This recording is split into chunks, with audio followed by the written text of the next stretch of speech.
Kasus dugaan ruda paksa terhadap gadis belia berinisial C, 18 tahun, di Jambi, yang menyeret 3 oknum polisi, kini memasuki babak baru. Ketiga oknum polisi Jambi tersebut telah menjalani sidang kode etik di Mapolda Jambi pada Selasa 7 April 2026. Sayangnya, sanksi yang diberikan terhadap ketiga oknum polisi berinisial Bribda VI, Bribda MIS, dan Bribda HAMZ dinilai masih jauh dari kata adil.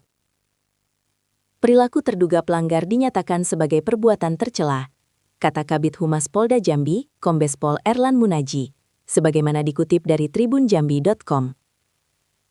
Dari hasil sidang etik, ketiganya diwajibkan untuk meminta maaf secara lisan di hadapan sidang KKEP, serta terduga pelanggar untuk mengikuti pembinaan rohani, mental, dan pengetahuan profesi selama 1 tahun. Tambahnya, serta penempatan pada tempat khusus selama 21 hari.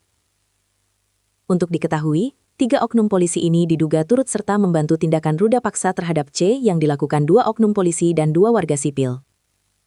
Di mana 2 oknum polisi lainnya yakni Nabil dan Samsun telah lebih dahulu dikenakan sanksi pemberhentian tidak dengan hormat (PTDH) oleh Propam Polda Jambi. Dari pantauan tribunjambi.com, ketiga anggota polisi tersebut mulai menjalani sidang sekira pukul 10 WIB.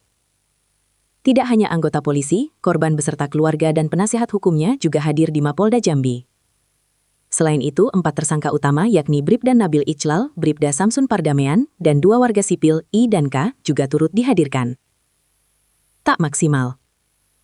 Di sisi lain, terkait dengan hasil sidang kode etik 3 oknum polisi tersebut, korban melalui kuasa hukumnya menyatakan hasil tersebut belum maksimal.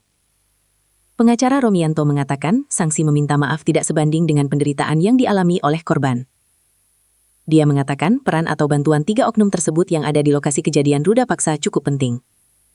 Romi menyebut tanpa bantuan 3 oknum tersebut, para pelaku tidak bisa dengan melakukan aksi bejatnya. Kalau mereka tidak membantu, 2 temannya tidak akan di PTDH dan 2 pelaku sipil lainnya tidak dipidana, kata Romi. Selain itu, terkait sanksi 21 hari penahanan dan pembinaan rohani, Romi menilai bahwa hal tersebut hanya sanksi yang sifatnya administratif. Apa ini cukup untuk memberikan efek jerah, agar tidak ada lagi polisi yang melindungi oknum yang melakukan tindak pidana? Ujarnya. Terkait hasil sidang etik tersebut, dia berencana akan melapor ke Kompolnas dan Mabes Polri. Dia menilai jika tindakan ketiga anggota tersebut memenuhi unsur pasal 55 atau 56 KUHP, turut serta atau membantu kejahatan.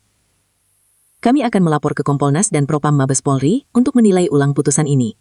Dan kami juga akan mengawal betul hak-hak korban, yakni restitusi dan pemulihan korban, kata Romi. Ketiga anggota tersebut yakni Bribda VI, Bribda MIS, dan Bribda HAMZ. Dari sidang etik pada Selasa 7 April 2026 kemarin, Propam menilai perilaku terduga pelanggar dinyatakan sebagai perbuatan tercela. Oleh sebab itu, ketiganya diwajibkan untuk meminta maaf secara lisan di hadapan sidang KKEP, serta terduga pelanggar untuk mengikuti pembinaan rohani, mental, dan pengetahuan profesi selama 1 tahun. Tambahnya, serta penempatan pada tempat khusus selama 21 hari. Untuk diketahui, 3 oknum polisi ini diduga turut serta membantu pemerkosaan C yang dilakukan 2 oknum polisi dan 2 warga sipil. Di mana 2 oknum polisi lainnya yakni Nabil dan Samsun telah lebih dahulu dikenakan sanksi pemberhentian tidak dengan hormat (PTDH) oleh Propam Polda Jambi.